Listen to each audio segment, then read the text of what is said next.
Assalamualaikum warahmatullahi wabarakatuh.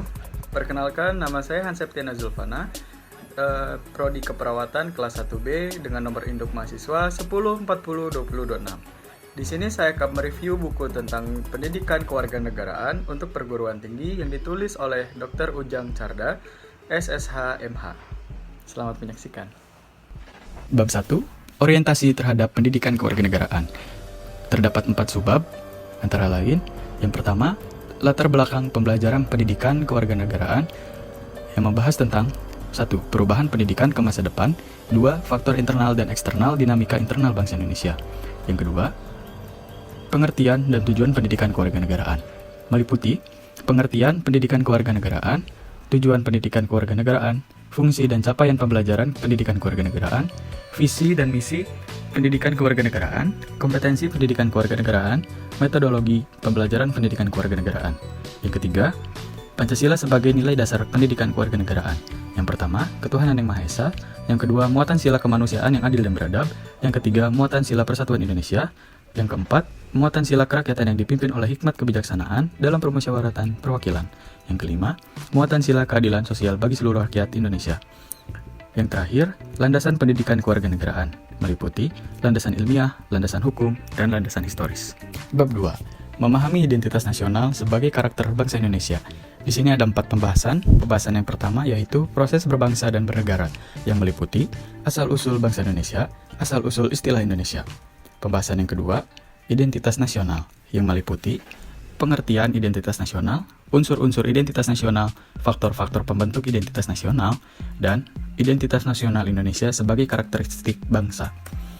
Pembahasan yang ketiga, yaitu Pancasila sebagai identitas nasional bangsa Indonesia, yang meliputi Pancasila sebagai jiwa bangsa Indonesia, Pancasila sebagai kepribadian bangsa Indonesia, Pancasila sebagai pandangan hidup bangsa Indonesia, Pancasila sebagai ideologi bangsa dan negara Indonesia, Pancasila sebagai dasar negara Republik Indonesia.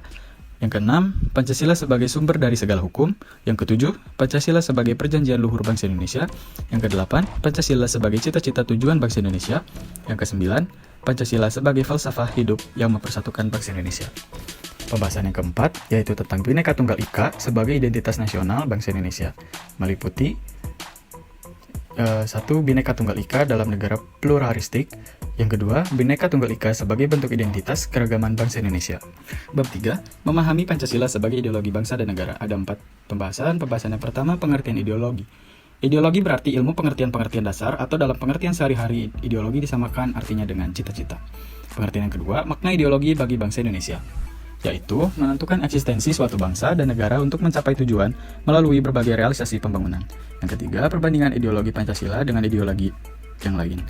Antara lain, yang pertama ideologi Pancasila, yang kedua ideologi liberalisme, yang ketiga ideologi konservatif, yang keempat ideologi sosialisme dan komunisme, yang kelima ideologi fasisme. Pembahasan yang terakhir, memahami makna Pancasila sebagai ideologi negara dari keputusan Mahkamah Konstitusi nomor 100/PUU/11/2013. Yang pertama, pokok perkara, yang kedua pendapat ahli, yang ketiga pendapat Mahkamah Konstitusi, yang keempat pendapat berbeda hakim Mahkamah Konstitusi, yang terakhir putusan Mahkamah Konstitusi. Bab 4.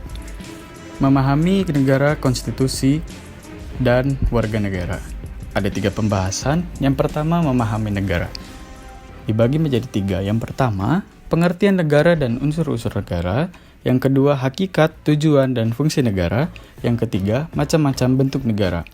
Selanjutnya, pembahasan yang kedua, memahami konstitusi, yang meliputi ada 3. Yang pertama, pengertian konstitusi. Yang kedua, peranan konstitusi dalam kehidupan bernegara.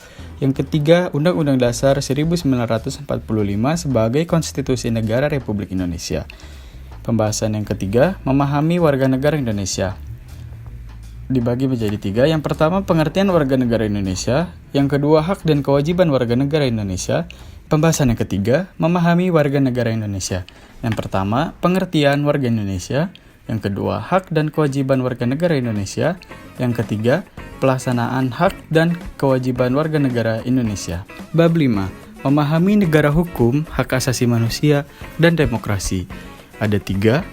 Yang pertama, memahami negara hukum Indonesia. 1.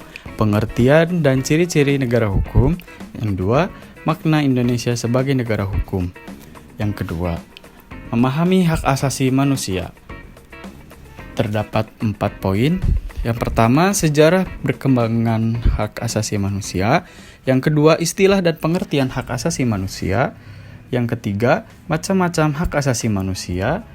Yang keempat, pemahaman hak dan kewajiban asasi manusia dalam Pancasila. Pembahasan yang ketiga, terdapat 4 poin. Yang pertama, perkembangan demokrasi di Indonesia. Yang kedua, pengertian demokrasi Pancasila. Yang ketiga, prinsip demokrasi Pancasila. Yang keempat, korelasi demokrasi dengan negara hukum. Bab 6. Memahami wawasan Nusantara sebagai wawasan nasional Indonesia. Terdapat 6 pembahasan. Yang pertama, pengertian wawasan Nusantara. Yang kedua, landasan, hakikat, dan asas-asas wawasan Nusantara. Yang ketiga, kedudukan, fungsi, dan tujuan wawasan Nusantara. Yang keempat, faktor-faktor yang mempengaruhi wawasan Nusantara. Yang kelima, unsur-unsur dasar wawasan Nusantara. Yang keenam, implementasi wawasan Nusantara. Bab 7. Bab terakhir yang memahami tentang ketahanan nasional dan integritas. Terdapat 3 bagian. Bagian yang pertama, ketahanan nasional. Terdapat 6 poin. Yang pertama, pengertian ketahanan nasional. Kedua, unsur-unsur ketahanan nasional. Yang ketiga, landasan ketahanan nasional. Yang keempat, asas-asas ketahanan nasional. Yang kelima, sifat-sifat ketahanan nasional. Yang keenam, pendekatan Astragatra dalam mewujudkan ketahanan nasional. Pembahasan yang kedua, pengaruh ketahanan nasional. Terdapat 4 poin, yaitu poin yang pertama, pengaruh hak asasi manusia. Yang kedua, pengaruh demokrasi. Yang ketiga, pengaruh lingkungan hidup. Yang keempat, pengaruh aspek kehidupan nasional terhadap kehidupan bangsa dan negara. Pembahasan yang ketiga, integritas nasional. Terdapat 3 poin. Yang pertama, integritas nasional dan prioritas masyarakat Indonesia. Yang kedua, strategi integritas. Yang ketiga, integritas nasional. Mungkin cukup sekian yang dapat saya sampaikan. Mohon maaf apabila terdapat kekurangan, karena kesempurnaan hanya milik Allah Subhanahu wa Ta'ala. Terima kasih atas perhatiannya. Saya ucapkan wassalamualaikum warahmatullahi wabarakatuh.